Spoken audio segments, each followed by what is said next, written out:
Fala, meus queridos, tudo bem? Hoje nós faremos aqui alguns exercícios. Como eu prometi para vocês, nós faremos esses exercícios agora. Bom, então nós falaremos sobre ondas e fenômenos ondulatórios, beleza? Então nós vamos falar sobre ondulatória. Então vamos começar com uma questão da FRJ. Ela diz o seguinte: um geotécnico a bordo de uma pequena embarcação está em uma certa distância de um paredão vertical que apresenta a parte submersa. Usando o sonar que funciona tanto na água quanto no ar, ele observa que quando o aparelho está imerso, ou seja, fora da água, sobre a água, o intervalo de tempo entre a emissão do sinal e a recepção do eco é de 0,31 segundos. Agora, quando ele está imerso, ou seja, dentro da água, o intervalo de tempo ele diminui para 0,170. O que ele quer saber na letra A é a razão da velocidade da água em relação ao ar, em relação à velocidade no ar. Então, pela definição, vamos lá, velocidade média. Vou começar então com a letra A aqui. Velocidade média igual a ΔS sobre ΔT.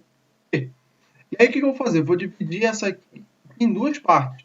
Uma eu vou fazer para a velocidade na água e a outra a velocidade no ar. Como é que vai ficar na água, Tomás? Bom, vamos lá. Na água vai ficar ΔS sobre ΔT e eu vou chamar de água, de AG. E no ar, Tomás, vai ficar ΔS sobre ΔT ar. Tomás, mas olha só, o ΔS é diferente aqui. Não, não é, porque é a mesma distância percorrida para ir e para voltar. Note que eu coloquei já a distância percorrida total, tá? Porque é de ida e volta. É o tempo de ir e o tempo de voltar, de emitir e de receber. Se ele fosse só o tempo para ir, esse tempo aqui diminuiria pela metade, que era a distância, é o dobro, né, que a gente está considerando aqui. E aí, nesse caso, eu posso colocar ΔS direto. E o que eu vou fazer agora? Agora eu vou fazer a divisão entre esses dois aqui. Então, eu vou dividir uma pela outra. E como é que vai ficar essa divisão? Vamos colocar aqui. Então, vai ficar a razão entre a velocidade da água sobre a velocidade do ar, ou seja, a razão, vai ficar igual a quanto? Aí eu vou abrir só uma divisão total aqui, vai ficar ΔS sobre ΔT da água sobre ΔS sobre ΔT do ar. E aí agora ficou interessante o negócio, ó. Duas frações aqui, uma dividindo pela outra, então o que eu vou fazer? Ó, eu posso simplificar esse ΔS com esse ΔS, e aí como é que vai ficar a nossa relação? Então vai ficar velocidade da água em relação à velocidade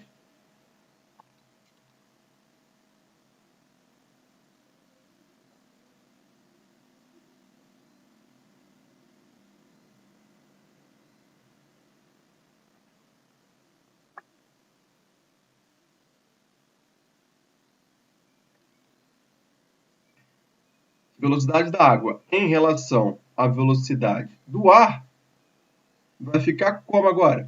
Então vai ficar delta, esse aqui, né, como é uma divisão de frações, então inverte aqui tudo aqui, ó, vai ficar delta T do ar sobre delta T da água. Então, quando você resolver essa continha aqui, né, vai ficar 0,731 sobre 0,170. A resposta vai ficar 4,3. Sem unidade, porque é uma razão, é uma relação entre os dois. E agora, na letra B, vamos lá. Como é que eu faço para resolver a letra B, Tomás? Muito simples. Agora a gente vai olhar para a equação fundamental da onda. Velocidade é igual ao comprimento de onda vezes a frequência. E, de novo, eu vou ter a velocidade da água, então vai ter o comprimento de onda na água, vezes a frequência, e eu vou ter a velocidade no ar, o comprimento de onda do ar, vezes a frequência. Então, mas a frequência é a mesma? É, porque a fonte emissora é a mesma. Quando a gente está falando de ondas, a fonte não muda. Nesse caso, né, ela não vai mudar. Então, se ela não vai mudar, a frequência é a mesma, independente do ambiente que ela estiver sendo colocado, beleza? Então, nesse caso, o que eu posso fazer? De novo, dividir. Então, vai ficar a velocidade da água sobre a velocidade do ar é igual Aí vai ficar a divisão aqui, ó. Comprimento de onda da água vezes a frequência sobre comprimento de onda do ar vezes a frequência. Como é igual, ó, posso simplificar. E aí ficou o comprimento de onda da água em relação ao comprimento de onda do ar. Esse VAG sobre VAR nós já temos aqui da letra A. Então, a nossa alternativa, o comprimento de onda na água sobre o comprimento de onda no ar, é igual a 4,3 também. Note que também não tem unidade, beleza? É uma questão muito tranquila, mas a gente consegue misturar alguns aspectos bem interessantes. Nossa próxima questão diz o seguinte, ó. Eu tenho um aparelho de ultrassom, né? Que ele é utilizado na medicina e ele deve produzir imagens de objetos de diâmetros menores do que D. Portanto, o comprimento de onda lambda do som, né, ele deve obedecer à desigualdade. Qual desigualdade? Isso aí, lambda dividido por D ele tem que ser menor que 10 elevado a menos 1. Sabendo que a distância, o D, ele tem que ser 1 milímetro, e considerando que a velocidade do som no meio em questão ele tem que ser de 1000 metros por segundo, então calcule a frequência mínima. Tá, mas o que eu preciso fazer aí? Cara, essa questão é muito tranquila. Primeiro, eu preciso saber qual é o comprimento de onda, porque a velocidade eu tenho, a frequência é o que ele quer saber. Mas como é que eu vou determinar a frequência aqui, o comprimento de onda? Bom, o que eu quero fazer é isso aqui, ó, velocidade igual a comprimento de onda vezes a frequência. Isso que eu quero fazer. Mas para isso, para eu determinar a frequência, eu preciso saber o comprimento de onda. Eu vou partir desse cara aqui. Então, eu tenho que o comprimento de onda sobre D ele tem que ser menor ou igual a 10 elevado a menos 1. E aí, o que nós vamos tirar dessa informação aqui? Nós vamos tirar que o comprimento de onda mínimo para ser aplicado aqui, ele tem que estar de acordo com essa desigualdade. Então, como é que vai ficar? Então, vamos lá.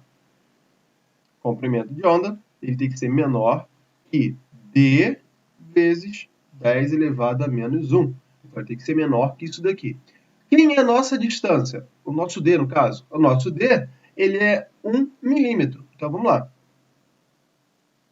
Então, vai ficar lambda menor ou igual que D, só que D é 1 milímetro. Então, eu já vou passar para o sistema internacional aqui. Então, como é que vai ficar? D, sendo 1 milímetro, eu vou escrever 1 vezes 10 elevado a menos 3 metros. Ou seja, 1 milímetro é 0,001 metro. Tá? Então, vai ficar 10 elevado a menos 3. 1 vezes qualquer coisa é qualquer coisa. Vezes o 10 elevado a menos 1 daqui. Então, o meu comprimento de onda mínimo, ele tem que ser igual a quanto? Multiplicação de bases, então vai ficar lá, ó, 10 bases iguais, né? Multiplicação elevado a menos 4. Então, esse comprimento de onda, ele tem que ser menor que esse valor aqui. E agora, eu pego o meu lambda e substituo na equação de velocidade. A velocidade aqui, ó, 1000. Então, eu vou passar aqui para a notação científica para ficar mais fácil. Então, vai ficar 10 ao cubo. Então, vai ficar, substituindo lá na equação, vai ficar 10 ao cubo é igual. O comprimento de onda tem que ser, então, 10 elevado a menos 4 vezes a frequência. Então, a minha frequência tem que ser igual a quanto? 10 elevado a terceira dividido por 10 elevado a menos 4. E agora, divisão de bases iguais, frequência, ela tem que ser igual a quanto? 10 elevado a 7 Hz. Ou seja, a frequência mínima para eu ter essas condições aqui é exatamente 10 elevado a sétima Hz. Ok, galera? E agora, vamos para a próxima questão, que ela vai falar o seguinte, ó. Ele quer saber agora o menor intervalo de tempo entre dois sons que são percebidos pelo ouvido humano. E ele diz o seguinte, que esse intervalo de tempo é de 0 a 1 segundo. Considere que uma pessoa de frente, né, de frente a uma parede, em um local onde a velocidade do som é de 340 metros por segundo, ele quer saber a distância x para que o eco seja ouvido 3 segundos após a emissão. Então, de novo, vamos lá. Velocidade é igual a ΔS sobre delta T. Mas e agora? Vamos lá. A velocidade é a velocidade do som. Então vai ficar 340 igual. A nossa distância é exatamente esse daqui. Porque é o tempo, ele quer saber o eco, né? Então é o tempo de ir e o tempo de voltar, que é exatamente os 3 segundos aqui. Então vai ficar como? Vai ficar a distância aqui, x, dividido pelo tempo de ida e volta. Então vai ser 3 segundos. Mas só que é tempo de ida e volta, então a distância é de ida e volta, exatamente. Então tem que multiplicar aqui, ó, a distância por 2. Então a distância aqui é 2 vezes x, ou seja, uma vez para ir e outra para voltar. Então, uma equaçãozinha básica aqui, eu vou pegar 340 vezes 3 dividido por 2. Passei o 3 multiplicando, o 2 dividindo. Então, quando você fizer essa equaçãozinha e a resposta disso daqui, isso aqui vai dar 510 metros. Então, essa aqui foi a distância que ele levou para ouvir a sua própria voz.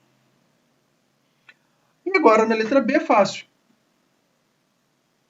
Determine a menor distância para que ele possa distinguir a sua voz do eco. Como que eu faço isso a mais? Então agora eu vou mexer eu não vou considerar essa distância aqui. O que eu tenho que considerar é esse tempo aqui, porque esse é o tempo que eu consigo perceber os dois sons, tá? Então vai ser de novo velocidade do som, 340, igual, partindo de novo da definição de velocidade média, a distância x sobre 0,1. Mas é eco. Então tem que de novo multiplicar por 2, beleza? Então agora o intervalo de tempo é diferente, porque esse 0,1 é o tempo para ouvir o som produzido e voltando, beleza? Aí agora, o que eu vou fazer? De novo, x é igual a 340 vezes 0,1 dividido por 2. X é igual a 17 metros. Então, se você quiser escutar um eco, você tem que ter uma distância mínima de 17 metros. Próxima questão é uma questão da Universidade Rural aqui do Rio de Janeiro. E a figura mostra frentes de ondas correspondendo a máximos sucessivos. Quando eu falo máximos sucessivos, eu estou falando do comprimento de onda.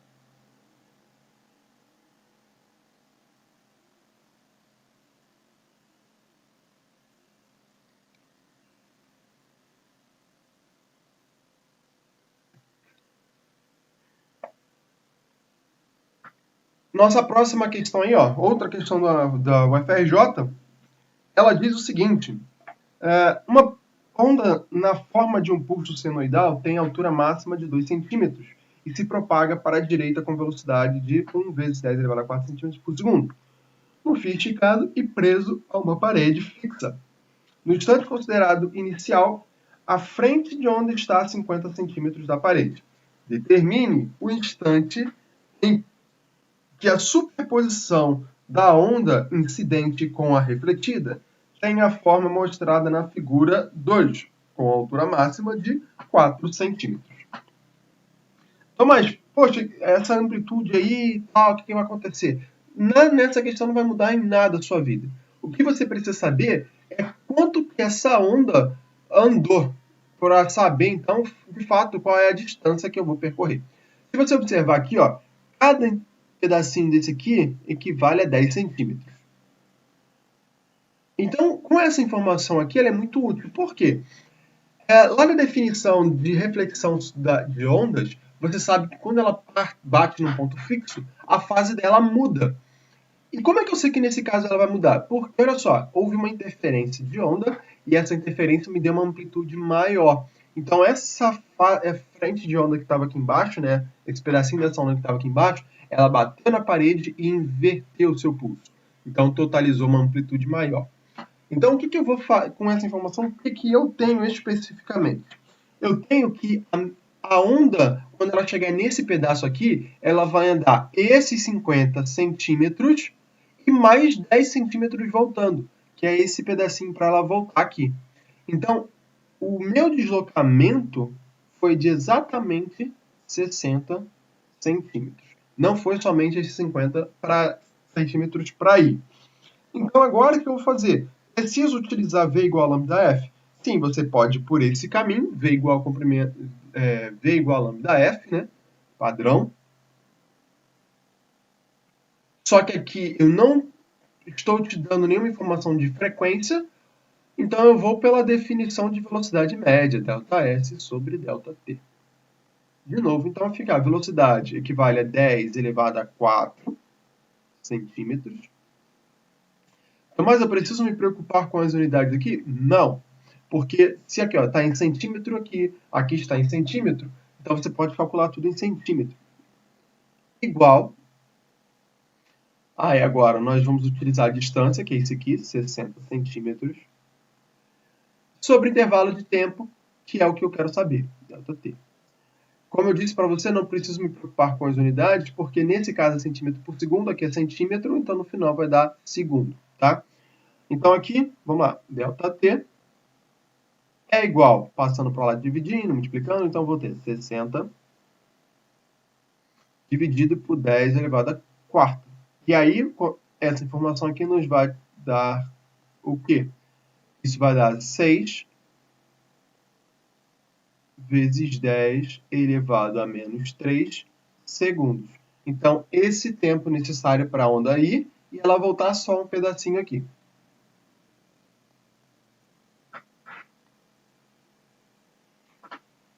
E é isso, galera. Nós fechamos a nossa revisãozinha básica de algumas questões muito simples que nós estamos trabalhando com ondulatório. O que você precisa perceber são alguns detalhes muito importantes que nós falamos ao longo desses exercícios, relacionados à frequência, relacionado à velocidade, ao deslocamento, tudo isso. Tá beleza? Então, muito obrigado pela sua atenção, bons estudos e até a próxima. Tchau, tchau.